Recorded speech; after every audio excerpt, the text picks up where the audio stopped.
that is, and then we'll start labeling it on ourselves, our kids, and everybody around us. Like the word narcissism. How many of you have called somebody a narcissist? Right? Because it meant that they were selfish, or it meant that they didn't do what you wanted, or it meant that it's kind of was circling around them, but they might have just been a selfish person at that moment. It doesn't necessarily mean that they're a full-blown narcissist. And that's what we'll do with terms like ADHD or something like that. If you're a little hyper one day, yeah, that's the ADHD kicking in, or that's this or that, and we'll take those things and we'll make labels out of them when they come in handy, or when we just want to express ourselves. And so that can downplay something that can be really dangerous, or it can upplay something, that's not there, right? So one of the biggest causers, we'll have proper English here, of ADHD is trauma.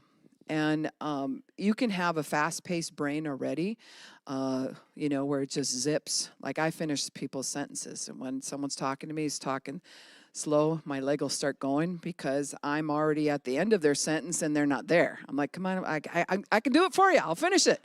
I mean, just let me, and so I have to rein my brain back in. It's always been that way.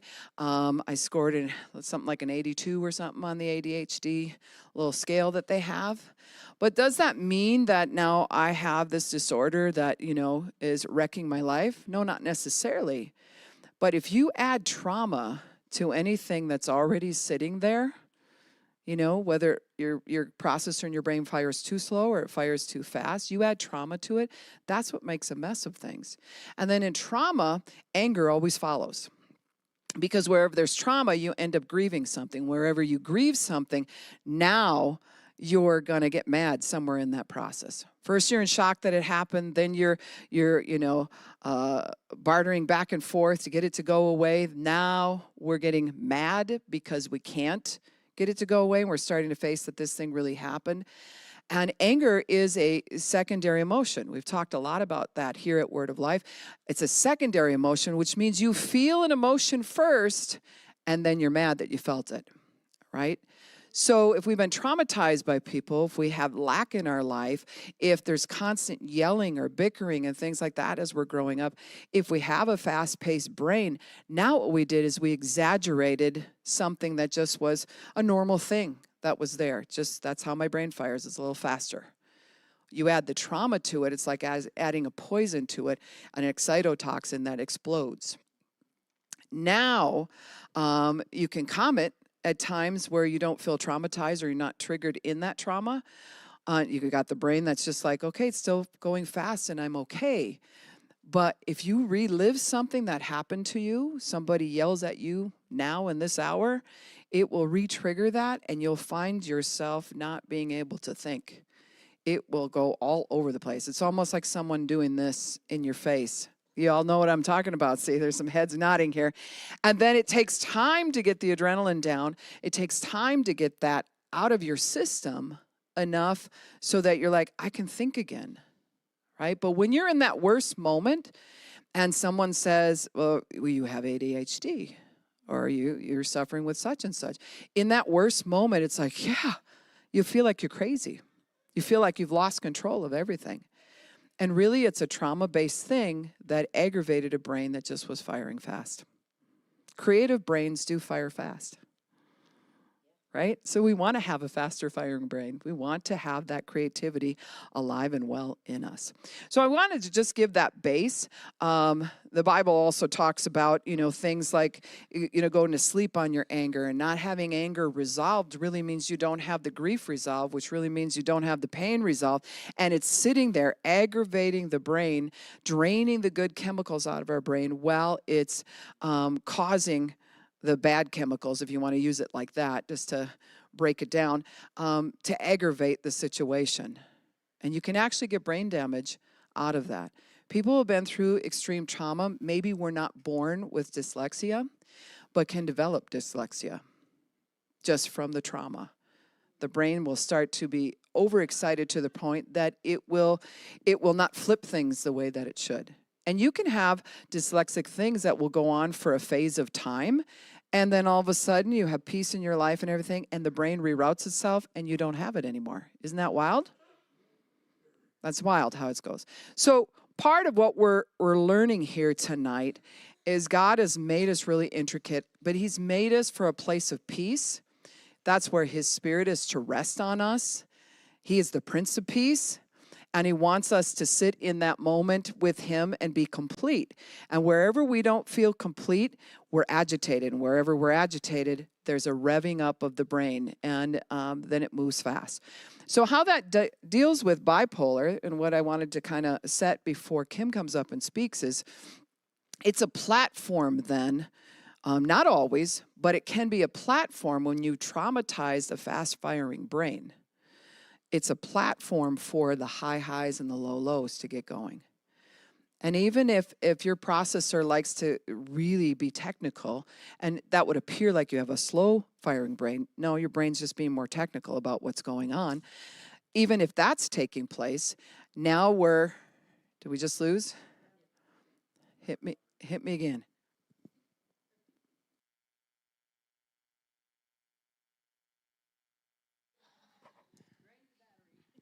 Yeah. So, are we there? Okay. So now what was I saying? It's a platform for like bipolar symptoms to sit on. You're going to start the yo-yo effect of high highs and low lows. You can also have a yo-yo effect from blood sugar issues. So if you take a child who's just normal pace and their blood sugar is doing fine, their insulin levels are fine, but you traumatize them over and over and over, now they're going to have big blood sugar swings. And when you have insulin swings, you're going to get really moody. And that's misinterpreted. So these are just some of the things I wanted to throw out to you. We have to understand that just because we saw something online, took a test, doesn't mean, like, wow, I can't control myself because I took this test and now I realize, I'm at an 82% of whatever. But it also says that it's a platform that if I aggravate it with trauma, it's going to take a certain route. And we have to understand that about how we are made. God intended us for peace.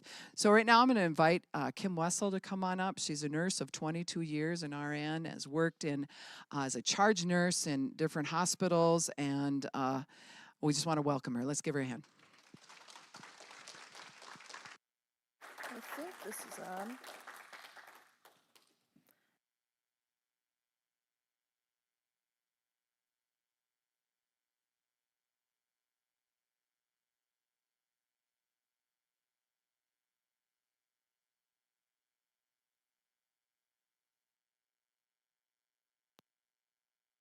It works, right? There we go. All right. Thank you so much for, what in the world? There we go. Let's leave my shirt like that. For having me here tonight. I have been a nurse for 22 years. Do I need to go to the handheld mic, guys? Or is it your system?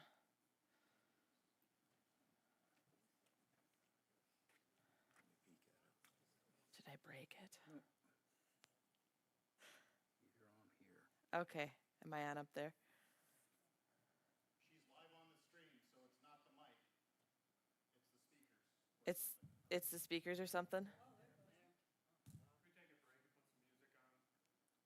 we take a break and put some music on? Yeah. Reset. 5 minutes? Yeah, go ahead. Because I don't know where. I fear it not.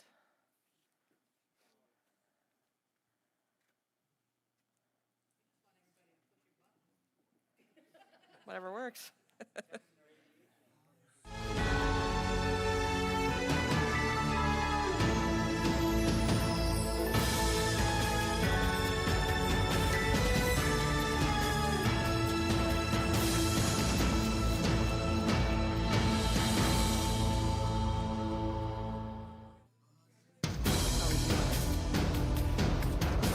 This is through the handheld.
okay?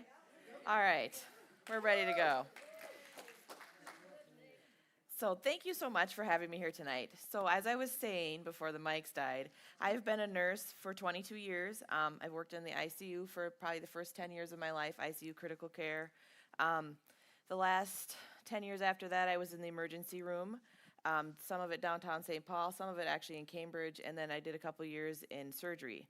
So I have a big gamut of experience and a big gamut of dealing with people on multiple different levels. And what I really found out in healthcare is that healthcare doesn't really understand mental health. And I'm not here today to tell you to not listen to your doctor. I'm not here today to give you advice as a medical advice, like take this medicine or do this over here. But I am here today to have you guys question what it is that you've heard. Because people go to the doctor and they're either sold on it hook, line, and sinker, and they follow them and they'll do whatever the doctor says, or they don't listen to it at all. It seems like there's two camps. So if you took your car to a mechanic and the mechanic said all kinds of stuff, would you go home and research it because you didn't believe it? I don't know anything about cars, but I go home and research it. People spend very little amount of time researching some things before they take medicine, before they label themselves, before they live out a label. And I really want people to stop and think about what it is that you've been told and how it is that you were told that. It doesn't mean that that's not the case. Maybe some of you are living with some bipolar problems. Maybe you guys are living some sort of other mental health issues. Or maybe you're running through a system and no one's hearing you like they should. That's the thing, I think, in healthcare that's been the most frustrating for me. So when you look at healthcare and you look at people going through just chemical dependency programs, a lot of insurances won't pay for it anymore because they have a 3% success rate. Isn't that sad? Because insurance and hospitals can't teach grace. And there's a big difference. There's a big difference in what people go through every day when you take somebody and you go through the 12-step program, and I'm not saying they're bad programs, but there's nothing that is better than grace, right? So stop and think about that. When we talk about some of this stuff with mental health tonight, I really want you guys to think and line up questions, write them down for me, and I'll answer them the best I can when we're done. So bipolar is a serious mental illness that has really risen in the United States in general over the past decade. It's common between the ages of 18 and 35, but it's every age. I struggle with believing people who's like, yes, my 3-year-old has bipolar. I have 4 kids, and they were all bipolar when they were 3 years old, and 4, and some of them struggled in their teens. So your frontal lobe isn't even developed till you're 25 years old. So how can we say that that's exactly where this kid is going? How can we say that this is gospel? Well, that kid had a tantrum and he's super angry and he's super whatever behavior he's having. How many kids have tantrums? I had some tantrums when I was a kid. Sometimes I want to have an adult tantrum. I'm not bipolar, but sometimes I want to have an adult tantrum. I'm not saying it's the right idea. There are 4 different types of bipolar. So bipolar 1, there's bipolar 2, there's cyclothymic disorder, and then they left a blanket open and they call it other specified and unspecified and related traits of bipolar. Well, that's like saying, like they do that with autism too, the autism spectrum disorder. Like, we don't know what to call you, so we're just gonna throw you in this category here. So, when you think about bipolar people, and you think about people that are struggling with it, there are manic episodes where people are just super elated. These are the kind of people like they can conquer anything. It's sort of interesting. When I was in college, one of my college professors said, and this is no offense to car salesmen, but they said really good car salesmen usually are manic. And I mean, I've dealt with a lot of car salesmen, and some of them, I'm like, boy, I just wonder if that's kind of what's going on, because they're so just hyped up on what they're doing. It doesn't mean that they're all bipolar. I'm just saying people that are in that industry where they just have to perform, it puts them under pressure and they have to rise to that. All of a sudden something flips over in their brain and they can't shut it off. So then they stay like that. I've taken care of some patients. It'll be weeks before they go to bed. 3 weeks they'll be up because they're in some manic phase. Then you take that population that they're struggling with bipolar and they start doing drugs, and you throw like cocaine or methamphetamine or something in there, how do you get that to stop? Because now you've taken a brain and it's just going to keep firing and firing and firing and firing, and then all of a sudden they sleep for like 3 days straight. So that is what happens, and you see a lot of people, unfortunately, who are really truly bipolar and they're really truly struggling with it, self-medicate, and they get stuck in that cycle. So all of a sudden they're doing meth when they're feeling depressed, they're doing some cocaine trying to get themselves up, and then they start doing the downers, right? They start drinking, they start doing all the stuff that helps them go back to sleep because they can't get the regulation there. So I've seen that with a lot of people. So then they get the other label, well, they're chemically dependent and they're non-compliant because they didn't take their psych meds. And they're just falling through the cracks all over because they didn't have the thing that they needed the most, and that was a safety net to keep them accountable for what they need to be doing. Right? So when you think about people in manic episodes, and sometimes I do joke about this myself because I need a good manic episode to get some of the stuff I have to get done. They're high energy. They're just moving all the time. And then you see them go into that depression period of sadness where they're hopeless. They'll stay in bed. It's like you can't get through to them. It's super frustrating for the people that live with them. It's super frustrating for their employers because they call in sick all the time. It's super frustrating for any sort of job where they have to be in a high performance area.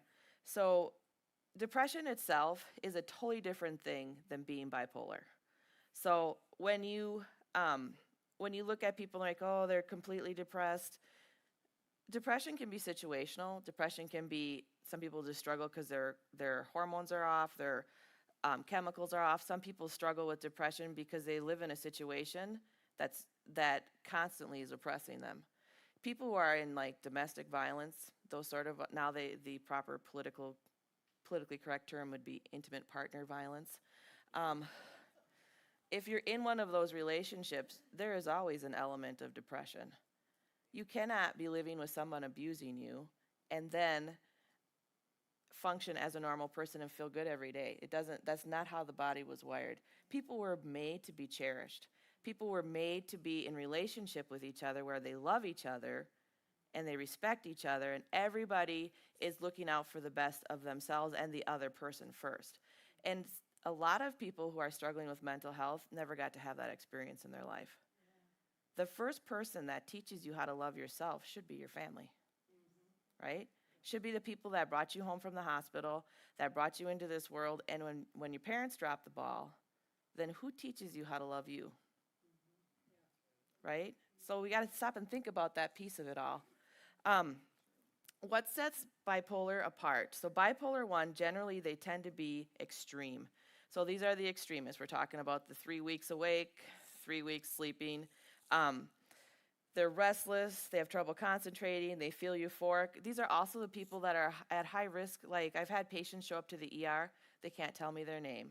They've gambled or spent all their money or someone exploited them. They have no wallet. They have no identification. They're the people that their families, they're like, well, I don't know where they went. We've been looking for them for months. And sometimes they never find them because these poor people never do remember who they are.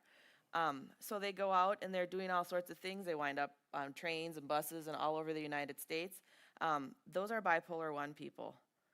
And you have to have some sort of safety net if you know somebody that's struggling with that. Get them the bracelet like the diabetic person wears. Get them something that identifies them so when they show up someplace like an ER, because the police don't know what to do with them, so that's where they're going to bring them. At least the healthcare worker's like, well, I don't know what to do with them. I don't even know who you are. So those are the things that people need to be aware of if you have a family member or if you're struggling with bipolar yourself, especially bipolar 1. There's a difference. And I just wanted to point this out after probably the last 5 years, what I've really seen in the ER when I left there, and it was one of the reasons that I left there, was violence. People do get violent. People with mental health issues do get violent, but having a mental health diagnosis is not an excuse to be violent. It's not an excuse to attack your nurse, right? Like my shifts at United when I worked there were like a UFC fight. I cannot tell you how many times I would have patients come in and they would just tear through that ER. when Maplewood, St. John's Hospital, that gentleman that died after he broke the nurse's arms and threw the IV pole at him, he was in a manic state. And unfortunately, it was sad is they didn't have their ER set up where they were keeping themselves safe and where they're keeping him safe. So people get violent, they don't remember what they're doing. What sends a good nurse off is people who come in, they're like, yeah, I'm bipolar and I feel like I'm just gonna lose it. Okay, if you're feeling like that and you know it, stop what you're doing and we need to get you to a place where you can either sit in a room by yourself, do something, because you don't get to hurt anybody else in the process of this. And that's where families and that's where friends and that's where bridges get burned with people that are struggling with this disorder because they're so focused on what their disorder is that they're not thinking about the other people around them. So in this world where we have to make it all work together, people who have bipolar 1 need a really strong support system. They need somebody that can come alongside of them and say, hey, I noticed you're struggling. I noticed right now that when's the last time you slept? Like you haven't showered for a couple days. Like what's going on? You're working too many hours. You're doing some things that you shouldn't be doing. And it's going to tip you off the edge. And we want to keep you in moderation. God is a God of moderation, right? So he doesn't do everything in extreme. And even he knew when to rest. On the 7th day, he rested, right? So we have to stop and do self-care. I'm a big fan of self-care, and I think for years, even in my profession, I worked straight nights for a while. I had small kids. I didn't get a lot of time to do self-care, so I am making up for some lost time. Definitely making up for lost time. But I talk about this with my teenagers right now, especially my daughter. And I'm like, what'd you do for self-care today? Like, what today did you do just for you, just to reset yourself so that your bucket's not empty? Because that's an important piece of people's lives that they need to keep together, right? So these people have when you have some bipolar, you have obvious mood swings, okay? And God loves you the same. Everybody in this church is going to love you the same. But how do we keep you as high functioning as you can be and feeling successful? Because when you have all those ups and downs, and then you're like, oh man, that was bad. Probably shouldn't have done that. It doesn't feel very good, right? And no one wants to feel like that. People want to feel successful, and they want to feel good about themselves and want to feel good about the things that they do. And that's what makes people want to keep doing what they're doing, is that feeling. And every time, actually, believe it or not, that you have that feeling, whether you accomplish something, you painted your wall, it looks great, you went for a walk, you feel good, it just releases some dopamine in your brain that tells the rest of you, hey, it's going to be okay. Like, a little bit of dopamine goes a long way. So when you talk about people getting the runner's high, like the athletes that run and they get that runner's high, which I've actually experienced, if I go out running, I have to run 11 minutes before I start to feel that runner's high. It's awesome. And it takes all those endorphins in your body and all the things in your brain, and it starts to make that positive energy in your body. You can take all the medicine you want, but it will never do what God designed your body to do. It will never be the same. So I'm not saying don't take medicine if that's what you really need to do to keep it together. What I am saying is start building that network for yourself that keeps you on the straight and narrow, so to speak, and that keeps you in a spot where you can be successful and feel good about what you're doing and feel good every day like, hey, I got this. If all of us really took a big, brutally honest look at our life, we are all a little bipolar. Right? I have had some bipolar moments. We are all a little up and down. There is nobody that can live like this. There are things that happen in life that are just, it's a lot. It's a lot to take in. And now we're seeing mental health stuff rising because of this past year. So we took the entire nation, which 60% of the nation are from split families, right? So there's already tension because we've got everybody's, this one's living with this person, and the family dynamic, the nuclear family's already been struggling in the United States. So 60% of the United States has been married and divorced. Most of them have kids. Now we've told them all to go on to lockdown, right? Stay in your house. Everybody's going to quarantine for this virus that was supposed to be so great. And mental health issues are rising through the roof because you can't take a bunch of people that had a dysfunctional relationship and lock them in the same place together. That is a bad idea. Nothing good ever comes out of that. So domestic violence has gone up. Child abuse has gone up. People who are struggling with their mental health has gone up. China, I was reading their research, it's through the roof over there. And I think that's probably globally. So it's sad as a nation or as people, like we should be wanting to be with the people that we're related to and be with them all the time because we love them. But we haven't figured out the dynamics of that all. So then we did this whole quarantine for a year and the whole nation got shook down. And now we're just seeing there's not enough room in the mental health suites. There's not enough beds in the state. And the thing with, I know we call them suites in the hospital. Here's your suite. Here's your suite. There's no shower. Your TV's locked into the wall, and I'll feed you 3 times a day. I don't really feel like that's a very humane way to take care of people. I don't really feel like that makes people successful while they wait for placement. Sometimes it's weeks before people can get placement, and I've had to place people out of state because Minnesota did not have beds in the state. So, and so then you take them and you put them in a group of people, and I'm not saying that what's happening in group therapy in the hospital is a bad thing. What I'm saying is you're with a bunch of people that if you're going to this mental health facility and you're in your therapy and you spend a month there, you spend 6 weeks there and you're doing good because you've made some relationships there and all of a sudden we just throw you out in the community again, where's your support system? What's gonna make you not have to go through this again? Like what's gonna set this next time to be different, right? Because we're always looking for that next time to be different. What are we gonna do? And then you go to the ER, and I'll just own this like a boss. ER nurses can be super jaded, and they can be downright cold, right? Right. And sometimes, as an ER nurse, I've had to be stern with people. I would not ever want to be cruel to somebody, especially in a mental health crisis. Now, if you're threatening to break my neck, odds are probably pretty good you could do it. But we're not going to go down that road. But I don't have those sort of problems with people. People don't get violent with me, but I also don't get in their face. And it's all in how you talk to people, right? It's all in how you talk to people. So even people that are coming down off of meth and they don't know what they're doing, I don't have those problems with them because it's all in the approach that you take.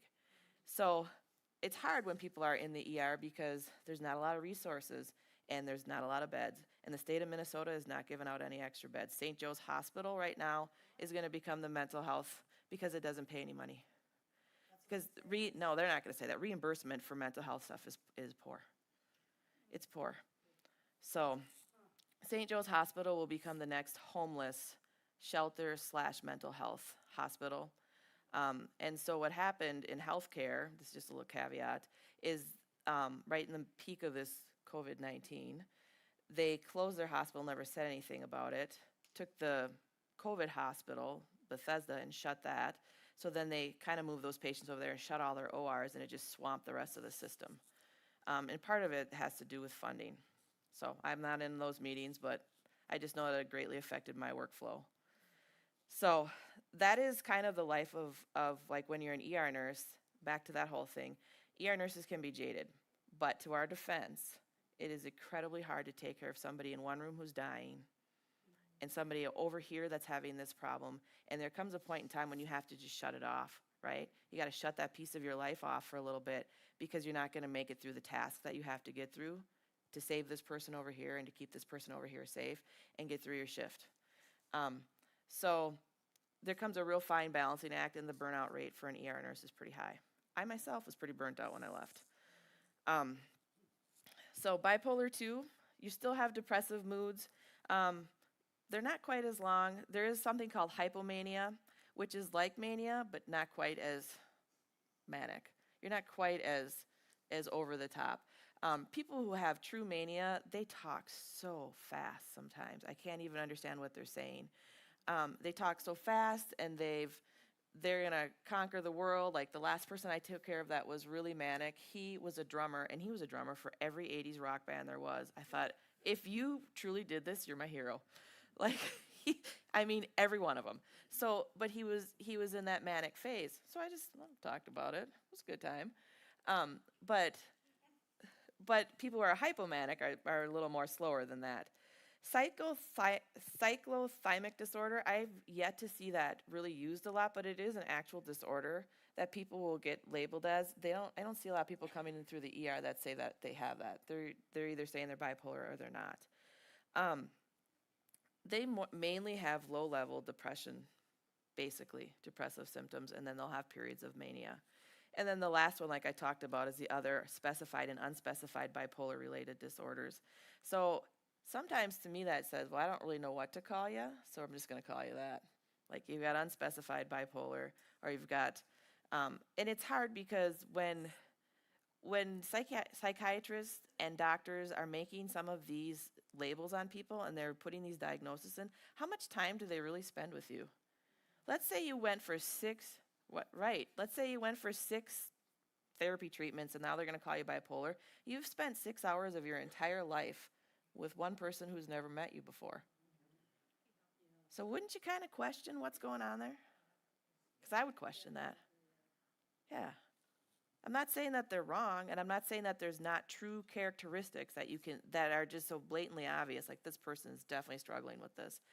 I'm not saying that's not the case, but I think that it takes a long time for people with mental health disorders to really establish a relationship with somebody that can help them, right? And that you can trust them, because you already don't really trust people. Most people are struggling with mental health disorders I've met, they're not so very trusting because it's not been such a good ride for them. Right? Yeah. So then you're supposed to go in and you're supposed to tell these people your story in an hour, and then they're going to come up with a diagnosis and you're going to take a medicine to fix it, right? Right. Right. So I don't know. I don't really feel like in the United States it's working that great. I'm not saying people shouldn't go in if they need help. If you're suicidal, if you feel like you're going to hurt yourself or somebody else, you need to be someplace where you can be safe. And the ER is the safest place you can be, right?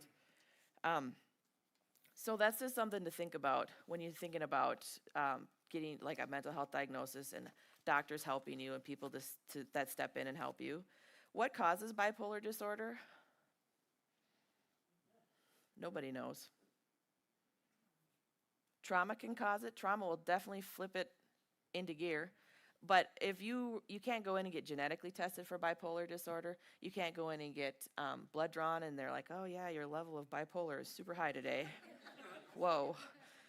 There's no such thing that can do that. Now, people will struggle with mental health problems sometimes and their electrolytes will be off. If your sodium is super high or super low, people have seizures from that. They have all kinds of goofy confusion. They get delirious. You don't see that in the general population. You see that with people that have kidney problems, or a lot of older people that are on certain medications you'll see that with. Actually, when your sodium level is low, your brain actually swells. So that will cause you to be confused. Traumatic head injuries, those sort of things, those cause you to be confused. So nobody really knows what causes bipolar.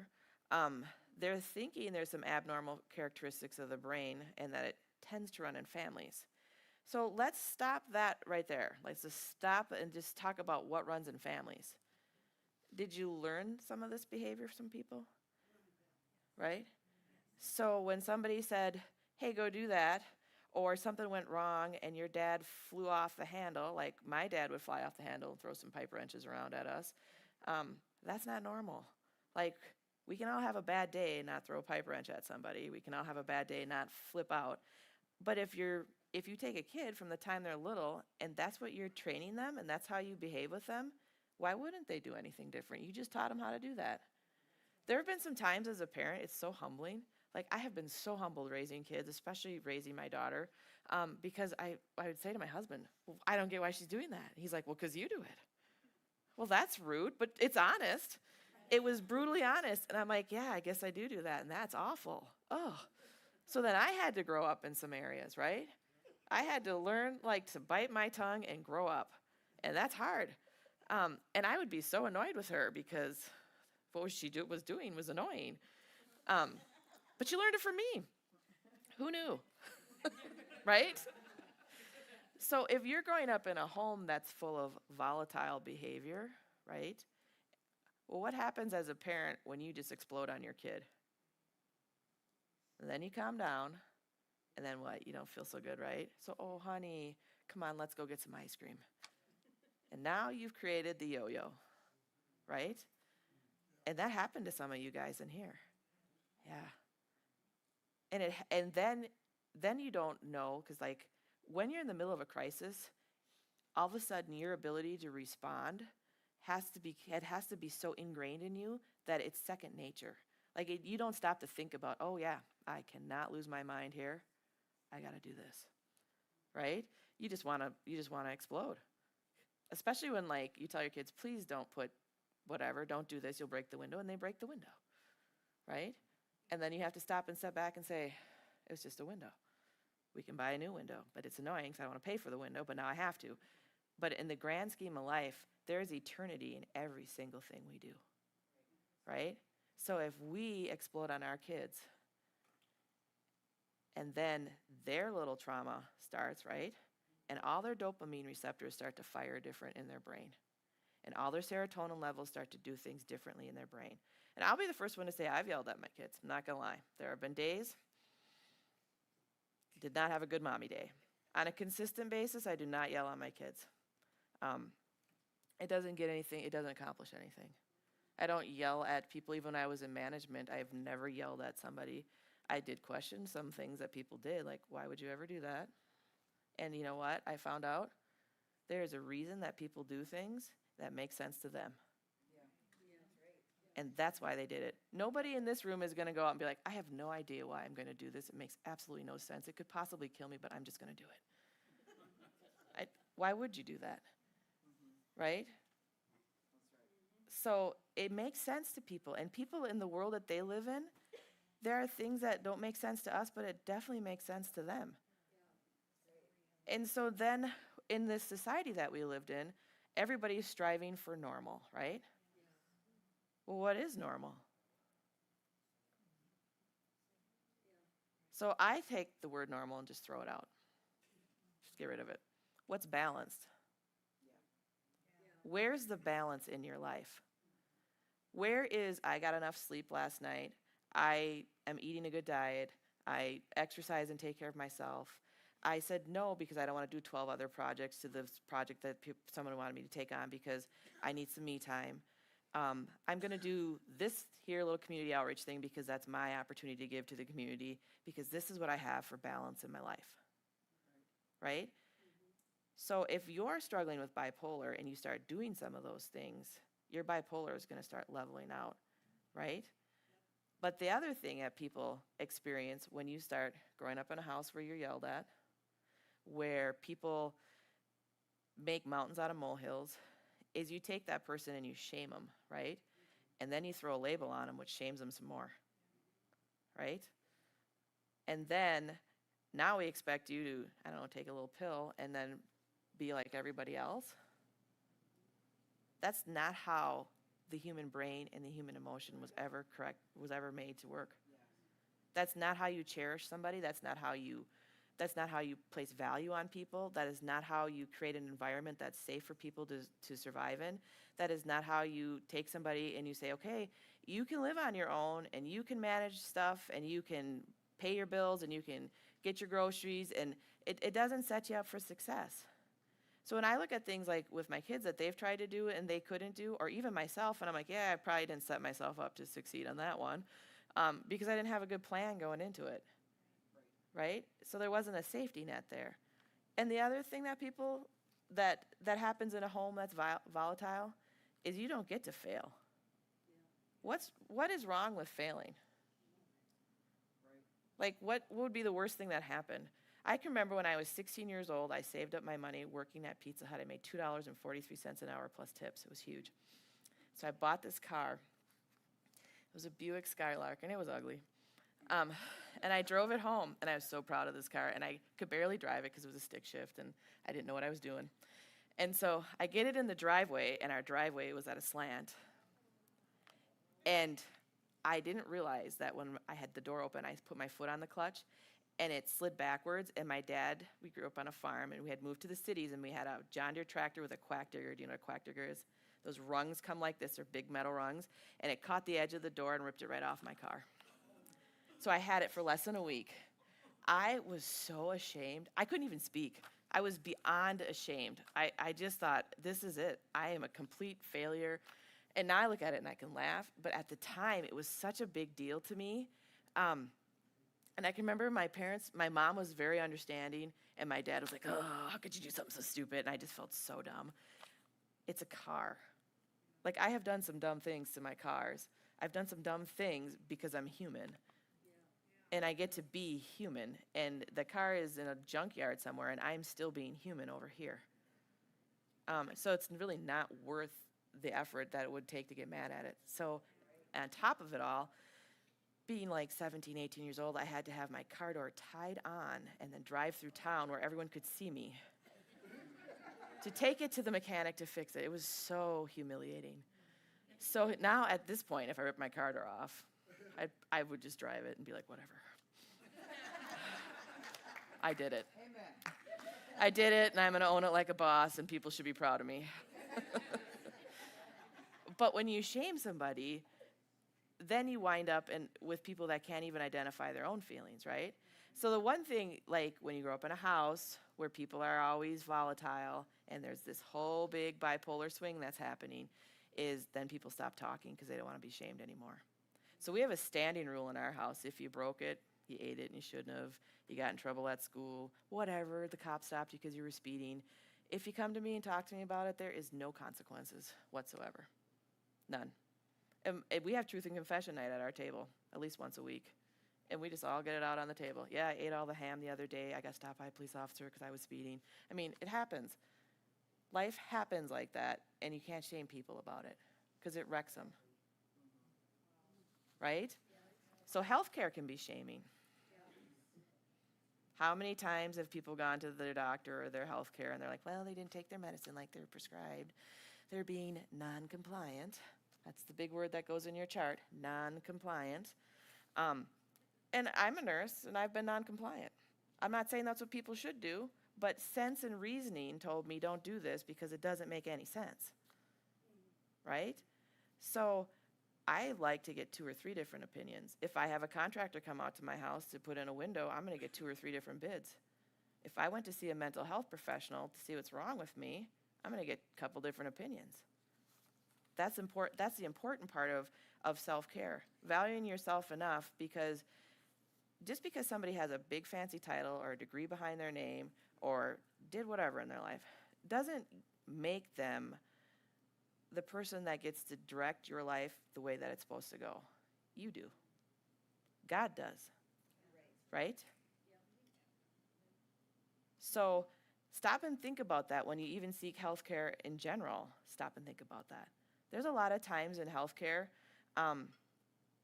healthcare is regulated by protocols. It's regulated by insurance companies. It's regulated by all these different regulating bodies that come in, like Joint Commission and all those sort of things. So there have been times as a manager, I'm like, I have no idea why we're doing this, but Joint Commission wants us to do it. So we did it. It didn't make any sense to me. A lot of it's for safety. There's a lot of great safety things that come out of those sort of things. And then there's some things that just don't make sense. Do it make sense? Right? Okay, so let's talk a little bit about neurotransmitters. So nobody knows what causes bipolar. So we talked a little bit about nature versus nurture, right? So how many of us got yelled at as kids? How many of those sort of things? What are the tendencies? And if there's no guidance there to help you find a happy medium, how do you do it? How do you simplify your life? How do you break it down? So in a nursing world, if people come in through the door, I have 50 patients walk in, I'm sitting in triage. I'm going to triage them. That means to sort. It's French. It means to sort them out. Who's the sickest? Who's the least sick? So sort out your life. Sometimes I sort out my life. I tell my husband sometimes, I'm decluttering my life of negativity, and I just start sorting it out. That's what I have to do. Because if I don't, it's going to start dragging me down. So serotonin levels. You have neurotransmitters in your brains. Serotonin and dopamine are the 2 biggest ones, right? So serotonin is low levels of it do not necessarily cause depression, but it is associated with depression. So I did put some of these medications out that are on there. Citalopram, Celexa, some of you guys are on some of these. Prozac, there's a huge amount of people in the United States that are on Prozac, and that was a very big drug when it first came out. Luvox, which I have not seen a lot of. Paxil, which I've actually seen Paxil used a couple different ways. Paxil is used for people with racing heart rates, which they think is driven by anxiety, and it's fairly successful. Zoloft is a big one that I see a lot of people on. So this is usually the first medication that people get prescribed when they're bipolar because it has the least amount of side effects. Every med that you take, I don't care if it's for mental health, I don't care if it's a water pill, it has a side effect. Every single one of them. So then it becomes 6 of one, half a dozen of the other. Should you take it and deal with the side effects, or are the side effects not going to bother you? So dopamine, there's thought to be very closely linked with people with dopamine and pleasure. So I would tend to guess that people who are really manic and just very euphoric have higher dopamine levels for a while. And all of a sudden, I would tend to think that your brain can only produce that for so long, and then it falls off. And then you become depressed, right? So both dopamine and serotonin directly affect how we digest food. Did you know that? I didn't know that when I read through this. And I thought, no wonder people who are under insane amounts of stress have really high cortisol levels. And they're like, I'm on a diet, I'm running 3 miles a day, I'm doing this, and my weight's never doing anything. Well, it's because your dopamine and serotonin levels might be off. And all of those hormones interplay with the cortisol hormones that are in your body. When you start to get stressed, that cortisol level gets high. And that's where you see, especially when like women, I'm not trying to pick on women in their 40s, but I might be a woman in my 40s.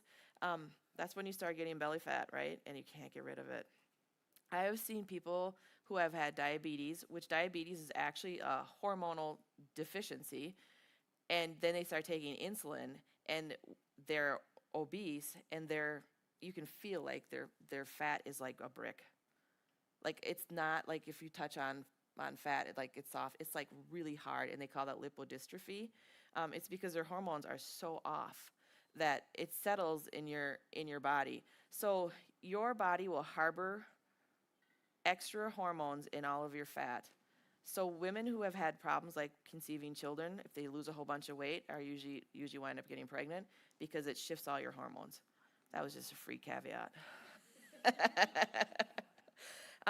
Some people, it also affects how we sleep. So if your dopamine levels are all over the place, you will not have really good nights of sleep, which never help people who have mental health problems, right? But they don't help people in general. People were meant to sleep. We're cyclical beings. We have circadian rhythms. You know, it gets dark out at night for a reason. So MAOI, monoamine oxidase inhibitors, inhibit the enzyme that metabolizes neurotransmitters as serotonin and norepinephrine. So I want to talk a little bit about norepinephrine. So norepinephrine and epinephrine are like sisters. And they come from a little tiny gland on top of your kidneys called your adrenal gland.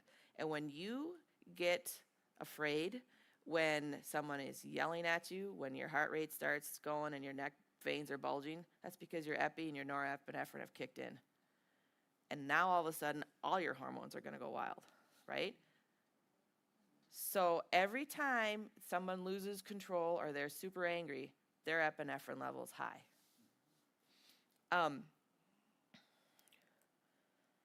Serotonin syndrome is something else I wanted to talk just a little bit about here.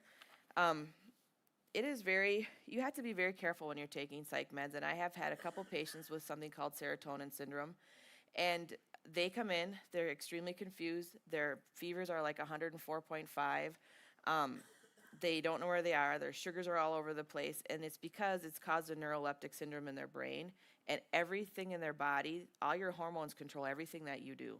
It controls your temperature, it controls how much water balance you have in your body, all kinds of different hormones that I haven't even mentioned in here play into that. So people can get dangerously high levels of serotonin, and it can cause a metabolic disorder. So if you are struggling with bipolar, and you're like, I didn't take my meds for 3 days, don't take them all at once.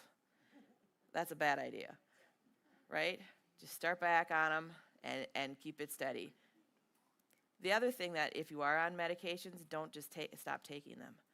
I see a lot of people that are struggling with bipolar, and they're like, yeah, I was feeling really good, and I stopped taking my meds. Yeah, don't do that. A lot of those medications that you're on, you have to go through a taper and taper off of them, because all of a sudden you've taken that medication there that was controlling some hormones in your brain, and you've shut it off, and everything is just going to go wild. But if you were to taper off of it, under the control of your doctor, you'll be way safer. And some people can go to their doctor and be like, I'm done. I don't want to take this anymore. It makes me feel terrible. And they'll do that. There's mood stabilizer medications for bipolar. There's antipsychotics, antidepressants, benzodiazepine. I'm a little leery about people taking benzodiazepines in the general public, and people do it all the time. Xanax is a benzodiazepine. Benzos can make people do things where they don't remember. And then Versed is what they give you when they give you surgery. They'll give you Versed and you don't remember anything. That's a real potent benzodiazepine.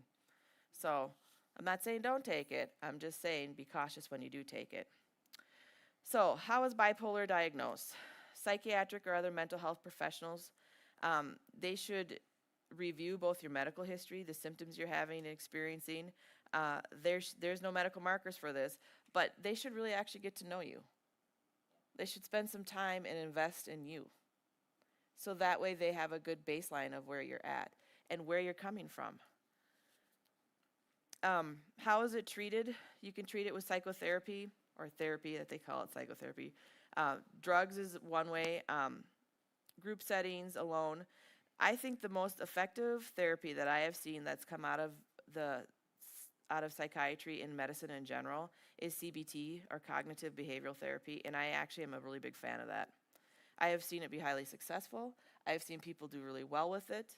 I've seen people be able to identify their problems, identify the stress that it causes them, relationships, whatever else, look at the emotions, link to it, make a lot of I feel statements. I love I feel statements when we're having confrontation because I just feel like they work so good. I'm like, I feel like this because this is what's happening. Check your perception of the situation. What kind of filters are you viewing and what's going on around you? So if you're that kid that grew up in that home where people were volatile, what happened to your filter? Did it get clogged? Are there some holes in it? Those are some things to think about. Stop and ask yourself, is my reaction to this issue balanced or out of proportion? I get really honest about just what triggered and me and that because some things, like some days I'm like, I do not know why I'm mad about this because it really should not matter. Like, what in the world? This is not a big deal. And so I have to stop and take it back a couple steps. And I'm like, okay, I get it. And at the end of that conversation in my own head, then I realize this is really not that big of a deal. So what helps people in everyday life? There's all kinds of research right now that's coming out. I just read an article the other day about exercise. And I just find it amazing that I like to exercise myself. The general population, I'm not sure, is in the same camp as me. But the amount of endorphins that people get from exercising is astronomical, even if it's just going for a walk. But they're saying now, like, people that are exercising on a regular basis, they're seeing way less problems with their bipolar, which, in my opinion, I'm like, well, why didn't they talk about this years ago? Because people should be exercising. 60% of the United States right now falls in the category of morbidly obese. Part of it's our diet, right? If it didn't grow out on the tree or in your garden and it's been processed, it's not really that great of a food to eat. I'm not saying I'm at the correct weight I should be at, but I am saying if you look from a cardiology standpoint, their research says that if you are overweight but you exercise, you still have a lesser chance of getting heart disease than if you did nothing at all. So it's something to think about. And really, there's a lot of fun stuff to do in Minnesota. We're an outdoorsy kind of state, except for in the middle of winter. But I'm a snowshoer, so I guess I can make that work too. Keep a regular schedule, healthy sleeping habits, limit your caffeine. I think this is amazing how much people drink caffeine, especially since coffee shops have risen up. One, I think, what a waste of money, right? Like, you're paying $5 for a cup of coffee. There's probably 700 calories in that cup of coffee. But what people don't realize is that caffeine doesn't clear your system. So I was working down in the metro, and I took a different job. I actually work from my house right now, about a month ago, and I just quit drinking caffeine altogether and cut way down on sugar, and I was going through withdrawals like no other. But I sleep way better at night because caffeine stays in your system for quite a while, a lot longer than what people think. And it also drives your sugar around. So if you drink a lot of caffeine, all of a sudden you get the sugar, or you get the caffeine shakes, they call it. It's because your blood sugar is low. So think about that. People let their kids drink caffeine. I don't know why anyone would ever do that, but I've seen people do it. They're already hyper enough. Avoid drugs and alcohol. For people that are struggling with chemical dependency, that is not the medicine that you need to take ever, but it's certainly not going to help your bipolar, right? Have an emergency plan and a reliable support system. So some of the things I've seen when we talk about relationships and with people with bipolar, is I've seen people that are labeled bipolar, and I don't think they're bipolar. I think they're in a situation that's bad, right? I took care of a couple, and this is not, it goes either way, men and women abusing each other in relationships, where one spouse was labeled as bipolar because they were losing it over the way their other spouse acted, but everyone was focused on this person's just outrageous behavior. But what nobody was talking about is what this person over here was doing was wrong. But then there comes that whole codependency because, oh, I have this label and I have all these other things going on with me, and now I'm the problem, when really your reaction's the problem, but the problem is over here with the person that's abusing you. Right? So you have to stop and draw the line in the sand somewhere and say, I'm not going to put up with this because we're going back to that self-care. I need a safe place to be in. I just wanted to read one quick scripture with you before I'm throwing pens everywhere. Before I turn this back over to Pastor Mary, and that was Psalms 34:4. I sought the Lord, and he answered me, and he delivered me from all my fears. Those who look at him are radiant, and their faces are never covered with shame. The poor man called, and the Lord heard him. He saved him out of all his troubles, and the angels of the Lord encamps around those who fear him. Different kind of fear, though, right? And delivers them. So think about that if you're struggling with mental health issues right now. I sought the Lord, and he answered me, and he delivered me from all my fears. Because people who are struggling with chemical dependencies, people who are struggling with bipolar and having all sorts of problems like that, their next biggest fear is messing it up again, right? Your next biggest fear is, I don't want to go through what I just went through. I don't want to go spend another month in the hospital. I don't want to take a different medication. I don't want to apologize to somebody for the way I behaved. I don't want to feel that feeling that I didn't succeed, right? Taste and see that the Lord is good. Blessed is the man who takes refuge in him. Fear the Lord, you, his saints, for those who fear him lack nothing. The word fear there means to reverence him, right? The lions may grow weak and hungry, and those who seek the Lord lack no good thing. Come, my children, listen to me. I will teach you the fear of the Lord. Whoever of you loves life and desires to see many good days, keep your tongue from evil and your lips from speaking lies. So I want to talk just a brief moment before I finish reading the rest of this. How many times when you guys when you meet people, or maybe you've done it yourself, and there's no shame in this, right? Because we're not shaming people, but you're like, yeah, this and this, and like I just met somebody the other day, and they're like, yes, I have bipolar. I literally just got this person's name.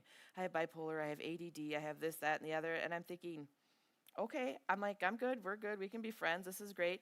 But how many times when people do that, are you setting yourself up to just always live out your label? Always live in that umbrella that you're under. I have bipolar, so I can't be like everybody else. I have ADHD, I can't be like everybody else. Well, why not? Why can't you? I've spent some time with some surgeons, and there's some personality funk there. That is a special breed of people. It takes a special person to walk into an OR, and I'm not trying to be graphic or gross, but the first time I watched surgery, I was like, what a bunch of barbarians. I have never seen anything like it. They walk in, they're like, what's the patient's name, date of birth, what's the procedure, and they just start cutting. What in the world? It takes a special brain to do that. They live in some sort of, I don't know what. But when you talk to a lot of surgeons and a lot of, like, you really get to know them, and you look at the symptoms of autism, I'm like, that's you. They're just super high functioning, not every surgeon, but they're just super high functioning, highly intellectual people that didn't develop emotionally. And you see that sometimes. There's a book out called Emotional IQ. I don't know if any of you have ever read it. Super awesome book. So you got to buy it and read it, because in there you take a test, buy it new, you take a test that talks about your emotional IQ, and then you read the book and it talks about all the different things that people can do to not let their emotions rule them. So part of having bipolar is not being able to rein in your emotions, right? Great book to read. So you take the test before and then you take the test afterwards to see if it helped you any. But what I've noticed, and I have a couple of good friends that are really highly intelligent, and I'm sitting there trying to have a conversation with them, and they're like way above me, but emotionally, they're like down here. They're like a 2-year-old. So it's not, I mean, you can be smart and have both, but if you didn't get to develop both of those, it doesn't mean just because you're 35 that you're chronologically 35, you're emotionally 35. You're at the age of development that people keep pushing you to grow. So if you don't push your kids to grow in a healthy way, they stay arrested in that age that they're at. Everyone has their areas of arrestment. There's areas I'm sure I'm still a 2-year-old. I'm sure of it. And I'm okay with that, because I'm okay with me. I am okay in my own skin. Yeah. All right, back to this. All right, the lions may grow weak and hungry, but those who seek the Lord lack no good thing.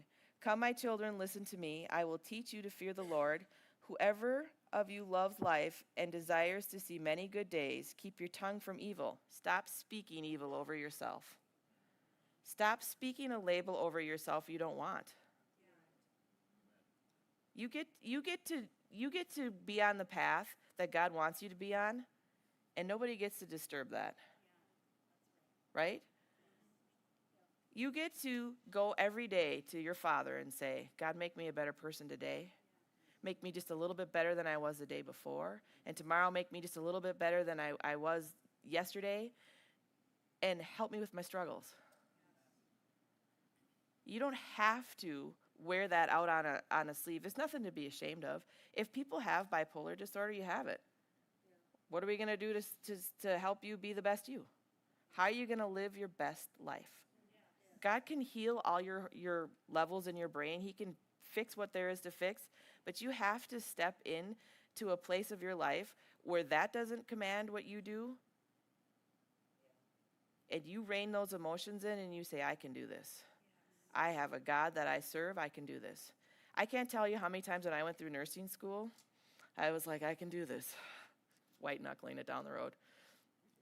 And there were some times I failed, and you know what? That's okay. I took microbiology 3 times, and I am still here today. And I don't use that class at all. But I just couldn't pass it. It was miserable. But I'm okay. And people can fail at things. It's okay. Right? The best advice I got during that whole time when I was in college is you are never going to fail if you don't stop trying. So if it didn't work this way, then find a different way that it does. Right? Okay. Turn from evil and do good. Seek peace and pursue it. I remember the very first time I read this and I thought, I'm going to seek peace. And it was like an explosion went off in my life. And I thought, that's all right, I'm going to plow through this and seek peace anyways. And I got it. Peace does not come to people. You pursue peace, right? You set yourself up to live in peace. The eyes of the Lord are on the righteous, and the ears are attentive to their cry. The face of the Lord is against those who do evil, to cut the memory off of them from earth. The righteous cry out, and the Lord hears them. He delivers them from all their troubles. The Lord is close to the brokenhearted. I bet you guys have had some heartbreak in here, right? Right. And says, those who are crushed in spirit, a righteous man may have many troubles, but the Lord delivers him from them all. Right? He protects all his bones, not one of them will be broken. Evil may slay the wicked, and the foes of the righteous will be condemned. The Lord redeems his servants. No one will be condemned who takes refuge in him. If you have to read that to yourself every day, do it. There were times growing up, I hated my father, and I'm sure Mary said the same thing up here. Like, I just had very strong feelings against him. And I can remember moving out of the house and just being bitter and angry. And I can remember driving down 694. I forgive him. Like, 15-minute drive down 694 for days. For days I had to do it till I finally felt it. So when you're looking at struggling with bipolar, struggling with depression, right, and having trauma, depression is one thing and one thing only. It is anger turned inward. When you don't resolve that anger, it rules your life. You could be angry at your neighbor, and they're probably going to go to bed every night and not worry twice about it, right? It's like taking poison and hoping somebody else gets sick from it. The greatest gift you can give your mental health is resolution. Resolve that anger. Set yourself up for success. Just because there's a label in a chart, somebody said whatever, were they a qualified person to say it? Did they invest some time into you? Do they know your history? Are they willing to try every other alternative with you? Or is it just a label? Stop and think about that.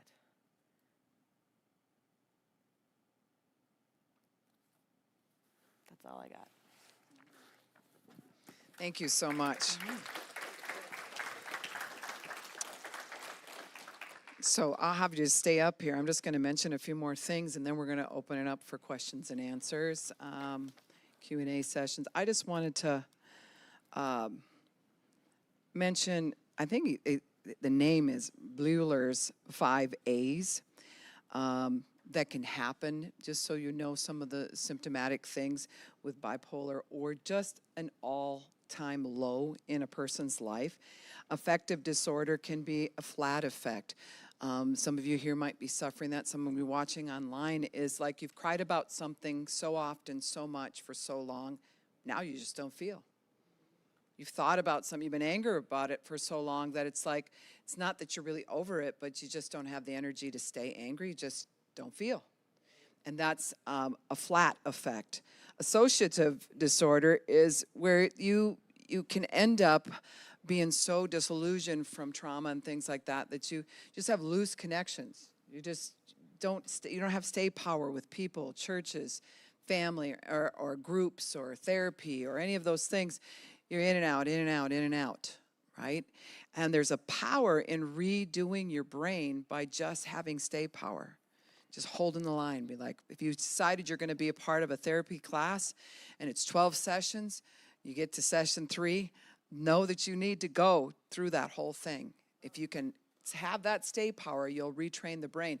But if you train yourself to come in and out of situations, like I'm going to get help, no, I'm not, I'm going to get help, that's all part of the yo-yo. So when you think bipolar, when you think high anxiety, it's the yo-yo we're trying to get to stop. We're also not to be flatline, which is just like, I don't feel. I don't laugh. I don't cry. I don't remember the last time I gut laughed. I mean, I'm just blah. We don't want that. That's part of what happens as a protective system, where we're shutting everything down to the point we don't feel. And so, because we're trying not to yo-yo. So that's also part of it. Ambivalence is, you almost get to a point where there's so much going on. It's almost like we will love to hate someone, right? It'll be like we have that thing of like, that's my job. I'm so mad, I can't get it resolved. And that person that you might hate might be yourself. You have that disorder or that way that's out of order where we're rolling this against ourself. There's others that are, and I won't go through the rest of them, but I just want to mention that inability to feel just kept coming up as she was talking. We either feel too much or we feel nothing at all. So what we're trying to get with any part of our brain just to come to a place of healing is what she talked about, balance. And I teach this when I'm teaching in recovery from addictions. You know, the Bible says, be sober, be vigilant, right? For your adversary.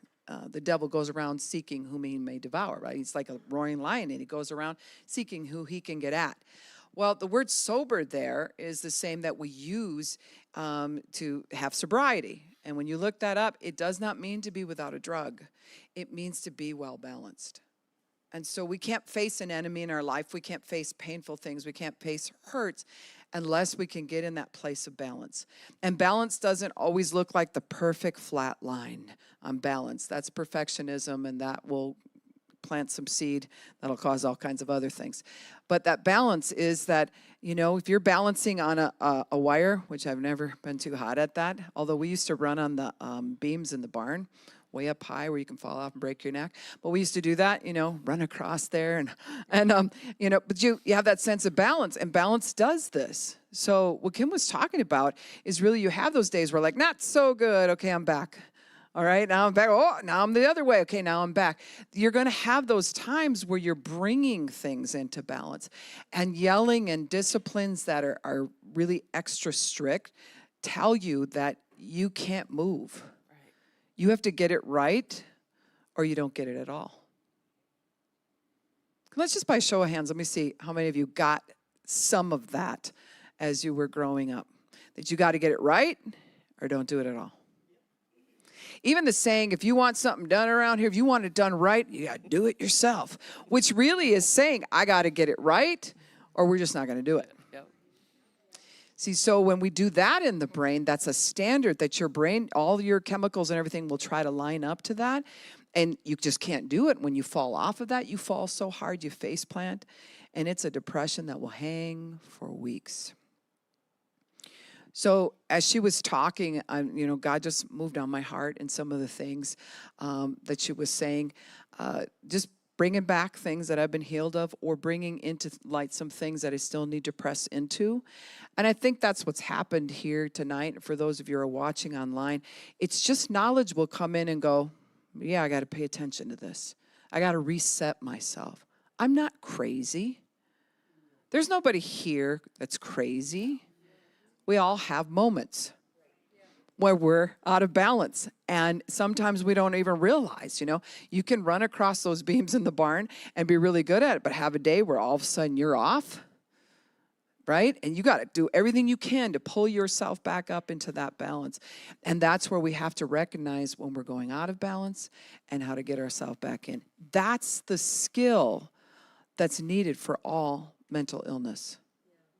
Now, there's a difference. I want to clarify this. There's a difference between trained behavior mental illness, or lack of knowledge in mental illness, or a physiological problem like a brain injury, or, you know, we were taking meth for too many years, and which one day is too long for that. But and we've done some brain damage. There's some things that can now be off in the brain. That's like breaking a leg, but you're breaking something in the brain. The other is trauma-based, or it's life command-based. Like, you got to get it right or don't do it at all. And there were a lot of hands raised here, which really says, you know, if you can identify it with that quick, you've been out of balance at some place in your life because of that life command. I had that same life command, and I got it pretty much in balance. But I know if you touch certain areas, I might not even know what they are. My plane might just fly a little bit crooked in that. Well, we're going to open up here for questions and answers. And so I'm going to, anybody have a question, first of all? And I want to make sure the mics, we got some hands popping up here. So Dave, you got, that mic works? Yep. Okay. Okay, so what would cause, you know, you got the perfect, everything has to be done perfect, to everything is done like half-assed. Like growing up with a father that would start projects and just leave them, and that was the time, you know, we thought we would spend together. But what causes the, not to complete stuff, not to follow through? Okay, so I want to address that, and then I'll turn it over to Kim if you've got anything to add. Part of that can be training, right? So training can say, I can't complete something. Training will say, I'm not going to be successful. Training says, I tried, but I never won. All of those kinds of things that can happen in a system will subconsciously direct us to, when we're doing something, to just not quite finish it. We'll get just about there, but then no, right? It's like hanging a door, but you never put the doorknob on, but you're going to get to that, and you're going to get to that, and but you don't do it. It's that type of thing. He may have what I was talking about, like you said, the all or nothing thinking, and all or nothing thinking is out of balance. So it's a training in the brain. You have anything to add to that? Sometimes I see people do that when they're trying to keep themselves safe. Because what if you worked really hard to finish something and it was awesome to you, but it wasn't to everybody else and you got put down? So don't finish it. Don't just get it almost there and then leave it. Then nobody can put you down because it's not done yet. So I see people that sometimes do that, and they're kind of just sabotaging their own success because for whatever reason, they don't feel that they should be able to be successful. They need to give themselves permission, even if you have to say it to yourself, like, I got permission to be successful at this. I say that sometimes when I cook.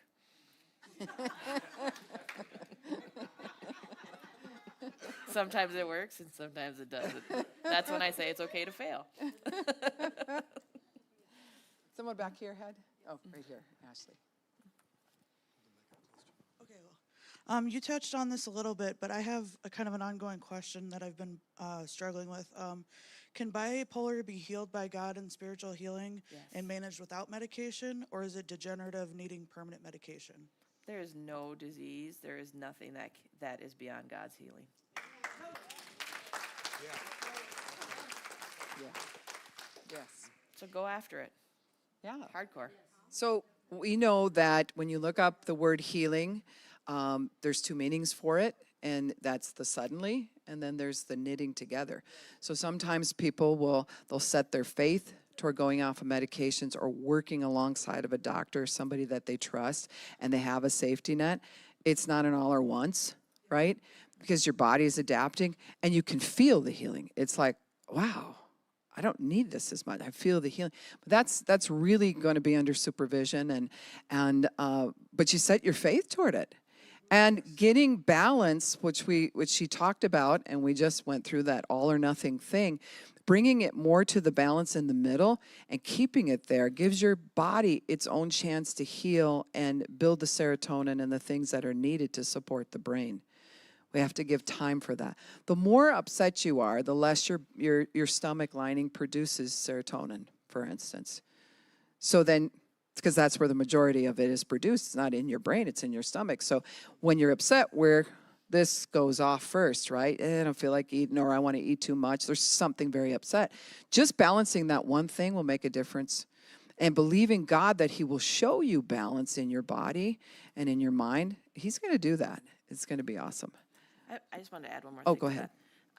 One of the things, if somebody, you're really trying to just keep that balance in your life, that on a personal level that I have tried, because there were some areas of my life that were not in balance that I just really didn't have any information on, is, and I actually gave you like a whole big case of them, and I am a fan of Joyce Meyer's, but whatever you can get your hands on to listen to constantly, do it. I mean, right down to Making Right Choices, I think was the very first CD set that I ever listened to, because I just needed permission to make some right choices in my life and not feel bad about it because other people were mad at me. That whole shaming, guilt thing that comes from when you're little and get yelled at and you got to please people in order to make them happy so they love you, I had to break that cycle first. The other thing, and I didn't mention this, but I'll just say it while I'm thinking of it, the very first lie that everybody believes when they're struggling with anything is you're the only one struggling with it. That is the very first lie that keeps people from being successful at what they need to do. You are not the only person struggling, right? And there are people in this room that struggle. I have my own struggles. And I mean, there's nobody that doesn't have a struggle in this life, right? So when you start, that thing pops in your head and you're like, I'm the only one in this boat, kick it out and just put nonstop. I had nonstop stuff. I would drive to the cities. I commuted for the last 10 years, and that's all I've done is listen to one CD after another, after another, after another. Anything positive programming. I just want to say a little bit. I was diagnosed bipolar 1 at a very, very young age, and I was put into group homes, and I was at the state hospital, and God rocked my world, and He will do it for you. I'm on 2 medications now, and I'm 41. I live on my own. I pay my bills, and I work a job, and all my working life, what did I do? I worked with the mentally ill. And I just want you to know that God will do it for you. He did it for me. He could do it for you. I have a lot more to go. But I'm just saying, like, I want to encourage you, you know, it's a true story. You know, I was in group homes and I was at the state hospital. Like, nobody even knows that, but it's true. And, you know, He will. It works. God Amen. works. Amen. There's one right in front of you there, Dave. I just wanted to know the name of that book again and the author. I don't know who wrote it, but it's called Emotional IQ. Oh, Emotional IQ. Yeah. Okay. I love that book. Okay. Thank you. Any other questions? Yeah, that's okay. Hold on, sorry.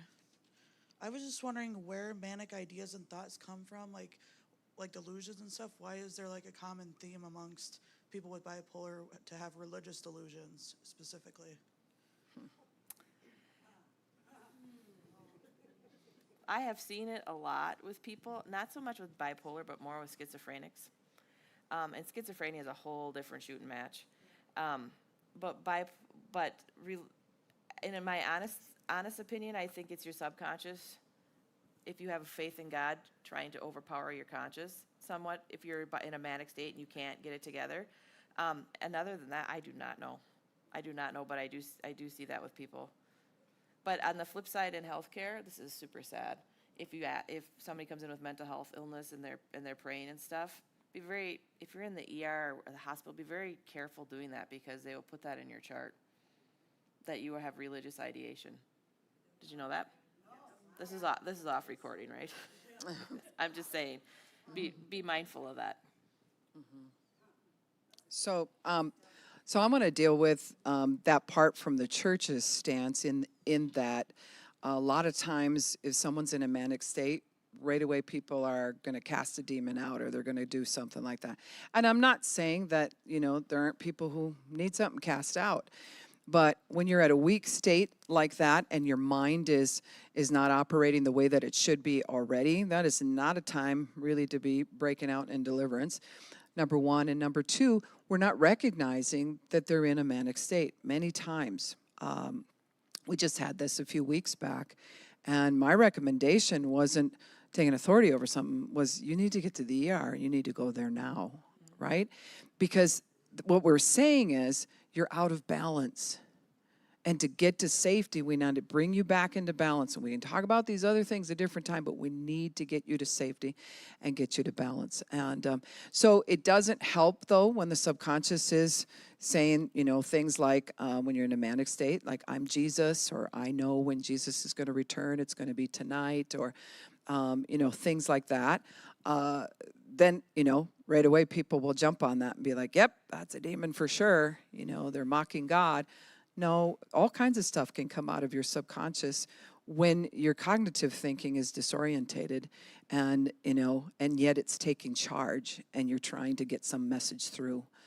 So we have to be sensitive to where people are at and create that balance. The other thing is anything that would indicate mental illness is going to have times where we're out of balance. And so what we don't want to bring to, if we're ministering to somebody or helping somebody or counseling somebody or coming alongside of them, we don't want to go where they're at. We just want to come alongside of them and help them to calm down. Right? So if somebody's yelling, we don't respond to them yelling back. You know, well, you need to, what? All we're going to do is ramp the situation up. There's ways that we can just bring that down because it's out of balance right now.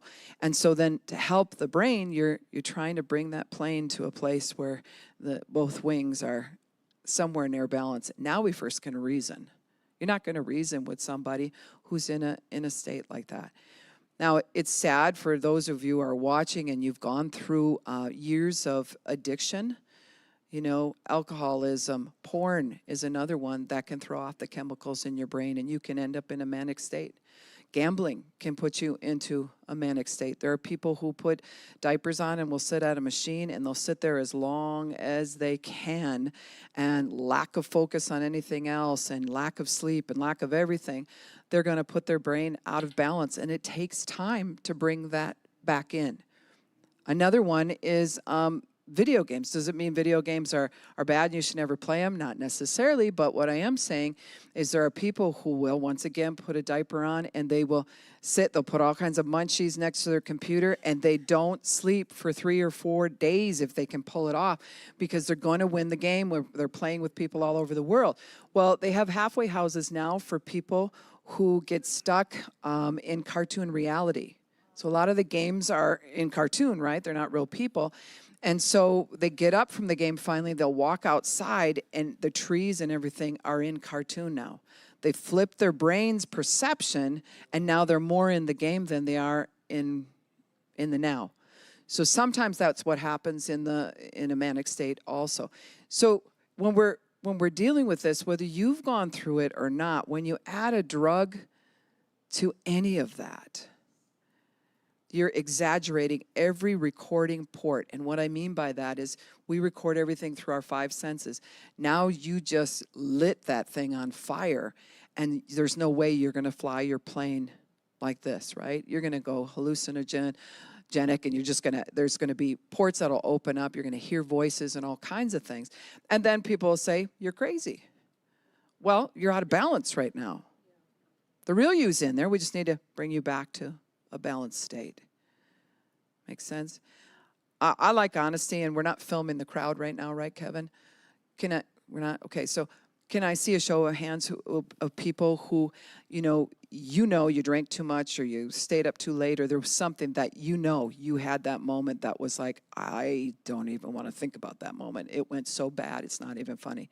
See, so you know what I'm talking about. But you're not crazy. You're here. You have a destiny. You are loved by God, right? You just had a moment. You're not a label. You had a moment. And so once you figure out when that plane doesn't fly in the place that it needs to be, then we set up the parameters to say, how can we make sure that doesn't happen again? Instead, if we're shamed, we'll be like, I don't want this to happen again. I'm pretty sure it's going to, but I ain't asking any for help because they're going to think I'm crazy. So the people who are having success, like your question, in healing are the people who have come forward and said, help me. And they find a safe group of people, and it's like, oh, your plane is, hey, did you notice there's a little bit of turbulence going on there? You're going to have to pay attention. Can't just put it on autopilot. We gotta bring it up. And they'll help you do that. And so that's a big part of what's needed for healing. Also, I think I wanted to add to that is you have to give yourself permission to make good choices. And sometimes you start making some healthy choices and it makes other people mad. And that's okay. They can be mad. They'll get glad in the same shoes they get mad, and it's fine. People get mad at me sometimes too. It's okay. They're still okay. I'm okay. We're all okay. So stop and think about that when you're in that situation and you're like, oh man. Because I've always find it interesting that, and I see this with mental health too, people are like, I'm going to get it right this time, and then they go out and they do the same thing over and over again. That's actually truly like almost the definition of insanity. Because if you're trying the same thing and it didn't work the first time, and you're going to try it again and expect a different result, it's not going to happen. Yeah. So try something else and give yourself permission to fail at it and to succeed at it. It's okay. There's lots of stuff I try that I fail at. We have one back there. I just want to say personally that thank you for talking about cognitive behavioral therapy. With my depression and things that have happened in my life, I've gone to lots of talk therapy, 20 years on antidepressants, but it wasn't until I really dove into cognitive behavioral therapy that I was able to really unpack the resentment and anger in my life. And I was like, close to 60 at the time. So, I've always felt like I'm mourning the loss of a normal childhood, right? And so just to be able to unpack that and when you're with someone, it's such a length of time in cognitive behavioral therapy. It's not like you're going in for a 1 hour session and then they're, saying come back again. So Right. just really great stuff. It is pretty great stuff. I would like to touch base on a little bit of that. When you grow up in a home where you didn't get to be a kid, take some time as an adult to be a kid. Right? They're getting ideas. We got one over here. Okay, so mine's kind of two of them. You had mentioned something about like if you're like, let's say you have bipolar, and if you're going into the ER, something about a bracelet, like kind of like if you have diabetes or having people, like obviously having them know. So go ahead. So I guess I'm wondering. So some people, especially with bipolar 1, will become very manic, and those are the people that hop on the bus and their family can't find them, and they just wind up wherever and they don't know who they are. It'd really be ideal if people had a bracelet on so people could identify them. Because I have had in my personal career so many people sit in the ER for weeks. I had no idea who they were. They didn't know who they were. Nobody knew who they were. And it's so sad because you need to bring some people that, one, to find out their medical history, because what if I'm giving them medication they're allergic to? Bad idea. And two, people are genuinely worried about them. So it's a great idea to have a bracelet that says whatever, even if it's just got your name and a phone number or something on it. That's an awesome idea. I was diagnosed with bipolar type 1 2 years ago, and I forgot what the other thing was. The other thing was I'm still trying to learn what sets off or like what makes me automatically like all of a sudden I'm feeling manic and trying to identify those things. But what if like it just happens and I'm not able to figure out what triggers that? Like, how do I deal with that? So you got to have a safety net. What's your safety net? Like who's there watching you? Who's with you every day? Who can say this, you were doing X, Y, and Z when this is happening? Because you won't remember. So, like, who can you trust? I'm usually by myself or in my room. I kind of isolate a lot. Right. But Yeah, that's right. You need a mentor. okay. Okay, thank you. So part of the memory loss or just not being cognitively aware of what's going on at the time just says, oh, I need a higher level of care. Then I need to have somebody checking in or observing or doing something like that. I like the bracelet idea for people. I think that's a great thing, especially if you've suffered that. Now, I've shared this story and people maybe thought it was funny. I didn't think it was funny. I thought it was very sad. My brother, who's since passed away this last year, got on a lawnmower tractor in Chicago and headed down the interstate to come and visit me in Colorado. That was his reality. Now, was he suffering some bipolar? Yeah, his polars were definitely off, but he had added drugs to it, and it exaggerated, like all those ports blew up. And that's what made sense to him, and he was not aware that he did it. He was aware in his mind that he was coming to see me, but he wasn't cognitive about, like, this is what happened even after they explained it to him. So that's dangerous. And so for you to have concern about yourself, because like, well, there's times you go into a state, right, and you can't tell when you're entering that. One of the things he would say is, I can tell when I've entered, is I don't sleep for about 3 days, and then he would write on the calendar how many days he was in bed. But he'd sleep so intensely, then sometimes he couldn't tell if it was night or day or whatever. He'd have someone call him and say, it's Tuesday or something like that. Because he didn't have people around to really take him into that. So you're in a place that we need to talk about that next section for you to be able to, how can we make sure? Because if you can't see yourself, how do you know? Here's the other thing that's kind of a stigma, and this is going to be real touchy talking about it because people have gone through stuff, right? And we don't want judgments, and there is no shame and all of that. It is what it is, right? And so we're trying to work with it.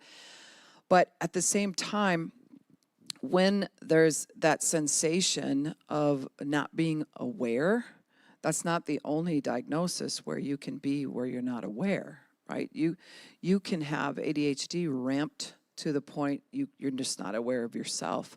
You can have panic disorder and lose awareness of yourself. There's all kinds of different things. And that's why it's good to get education to sort some of that out. So when you're self-aware, you could grab a hold of it.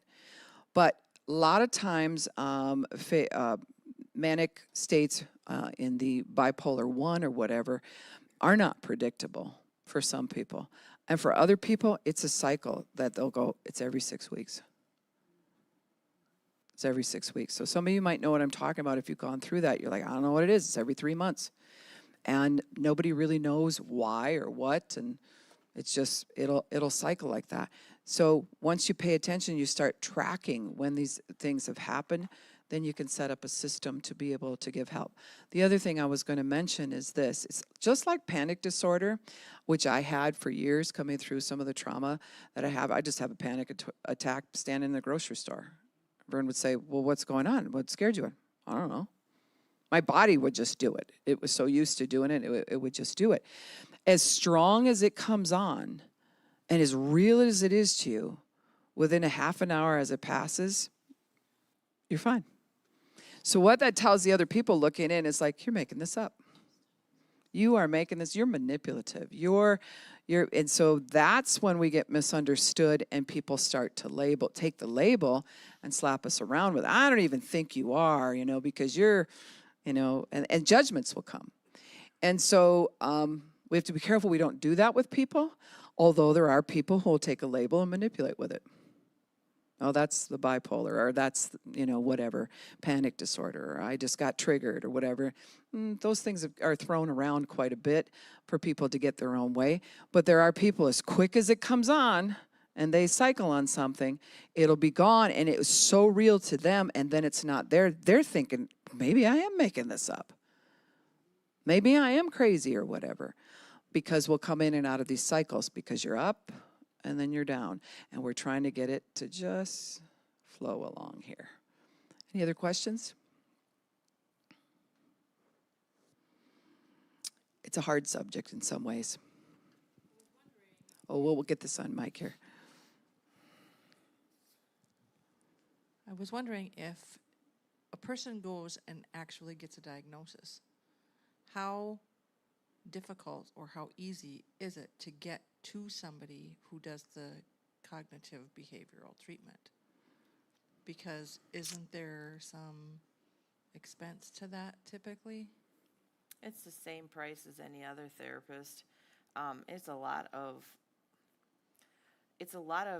probably the same type of counseling that, I don't know if you've gone to counseling with Mary or not, but it's a lot of basically walking into the trauma that you've been through and being brutally honest, like word vomit it out, talk about what it made you feel like, and figure out how you're going to process your emotions and where the balance is from there. So in my opinion, I think of all the things that psychiatry or psychologists have come up with, that's the only thing that truly I feel really is very successful. You can talk to people and be like, yes, this happened to me.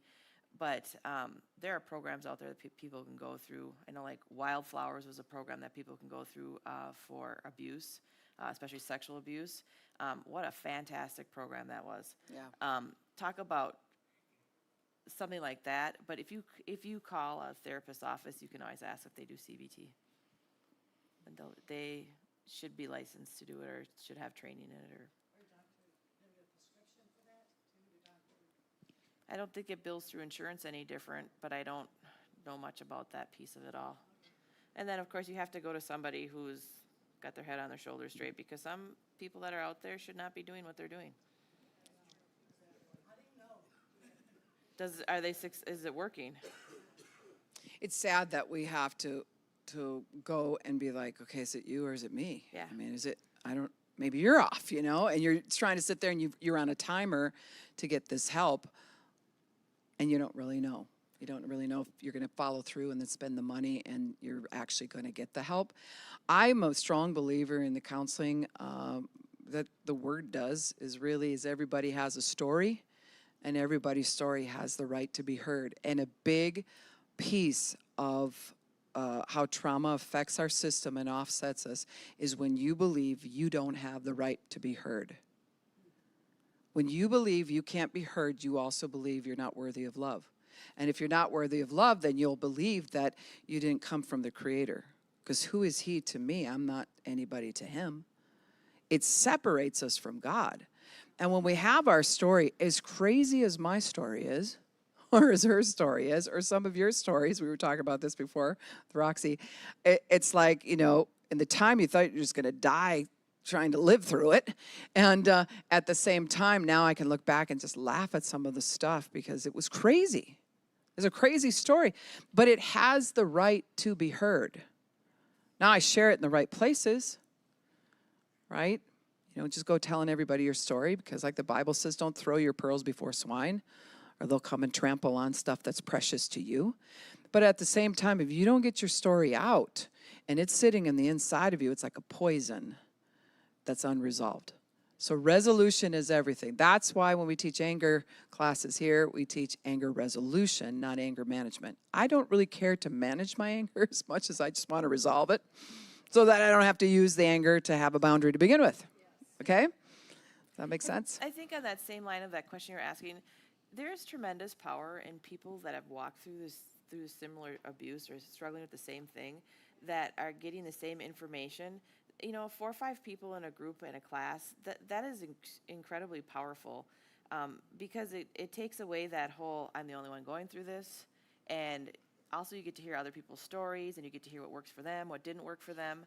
And it's sad that we live in a world full of stigma about mental health problems and bipolar because really it shouldn't be any different than people being like, yeah, I have high blood pressure. It's kind of the cards we're dealing, that the deck of hands that we got and the deck of cards we have, and we're playing the game, right, as best as we can. Yeah, I was going to say the same thing, that groups are extremely healthy, and also that a lot of people who have struggled with bipolar for any amount of time tend to isolate because they've gone through instances where they have pushed the people that they trust and care about the most away or used them up. Mm-hmm. So it is very typical of people to isolate. And I just wanted to say to the young lady over there that I think we can all pray for you that you'll find those people that will stand by you. Because it is very, very hard once we've gone through years and years of that kind of stuff to Right. have people come back and trust us. Well, everybody wants to be loved and accepted for who they are, right? So, and people are extremely judgmental, especially in Western society or this society that we live in. Now, I think if we were in a third world country, I don't think people judge each other like that because they're just trying to survive. So, did we kind of create some of our own problem here? Because everyone's like, well, you have to act like this. And then you from the time that we're little, we're socialized. You go to school, you got to walk in a straight line. You got to, you have to sit at your desk a certain way. People get more praise if they're the better students. And I mean, I can't tell you how many parent-teachers conference I personally have gone to, and they're like, your kid never walks in a straight line. He doesn't seem to care what's happening. If anything, they're off doing their own thing. Well, because they're their own people. They're gonna be fine in life though. But as a culture, we're cultured in the United States to all be the same. But why? So I don't understand that piece. I get it in school. You got to have some sort of law and order. I get it. You're herding cats, right? But in reality, like what difference does it make? So I'm sitting at graduation with my husband the other day, and I'm like, I don't know, is our kid gonna walk in a straight line when she goes up there to get her diploma? Because what if she doesn't? Then what? Was it 12 years of wasted time? She walked alone. She did fine. I mean, I don't know.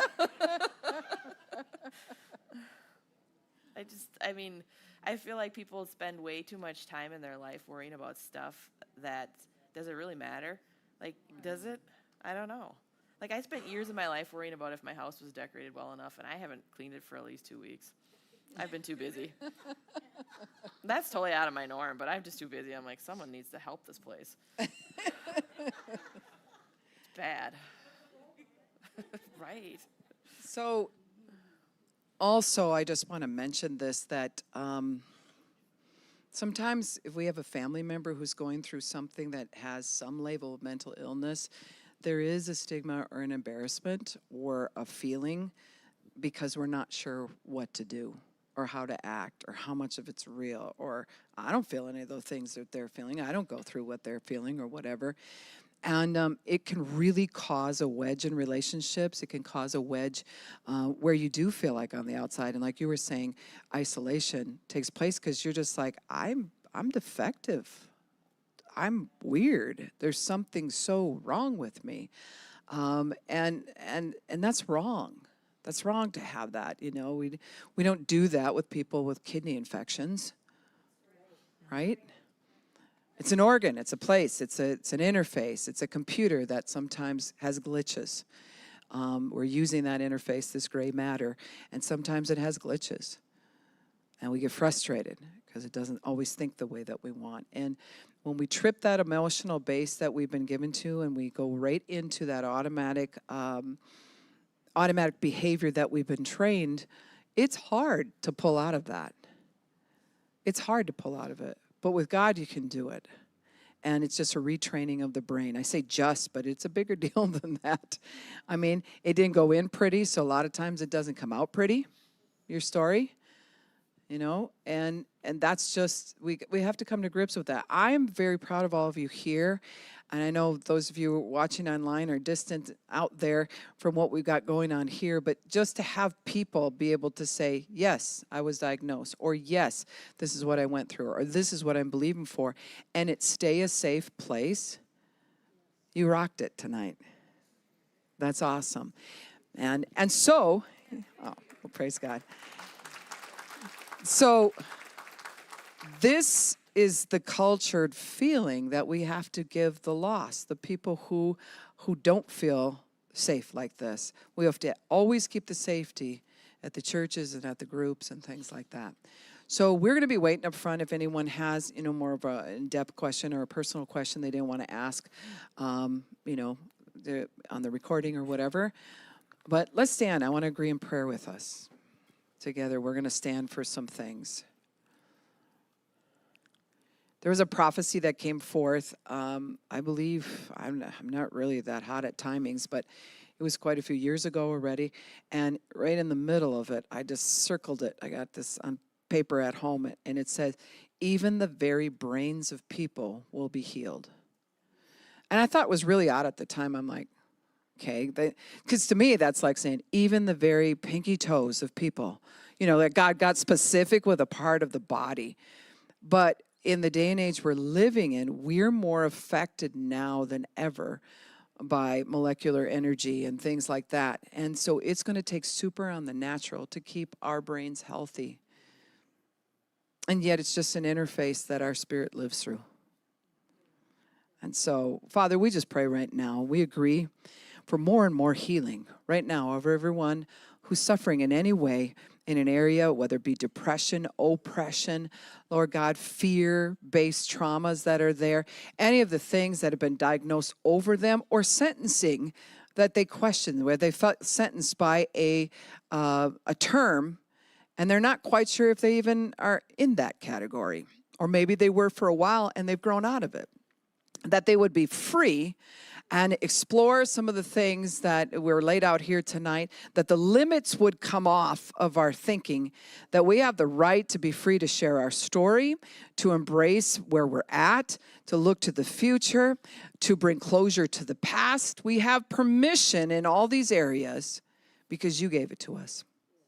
Through your Son, Jesus, you gave us permission to be healed. And so we thank you for that permission, and we believe for it and receive it right now in Jesus' name. Thank you so much for coming out tonight. And like I said, if you need to chat a little bit, we'll be at the front here. God bless.